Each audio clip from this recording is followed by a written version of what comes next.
بسم الله الرحمن الرحیم و به نستعین انه خیر الناصر و معین.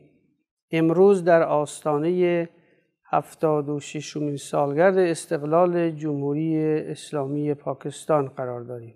این رویداد فرخنده را به ملت و دولت شریف پاکستان تبریک و شادباش عرض می‌کنم.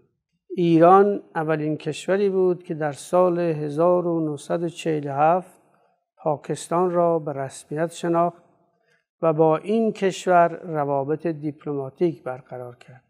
از آن زمان تا کنون روابط تاریخی ایران و پاکستان که بر پایه اشتراکات و پیوندهای عمیق تاریخی و تمدنی استوار است، همواره رو به گسترش و تحکیم بوده و اکنون به یک رابطه برادری ناگسستنی تبدیل شده است. امروز ما با هم 76مین سالگرد برقراری روابط دیپلماتیک بین دو کشور را جشن می‌گیریم.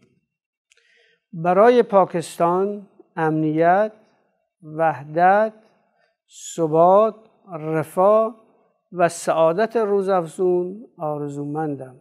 شاد باد پاکستان. ایران پاکستان دوستی زنده باد.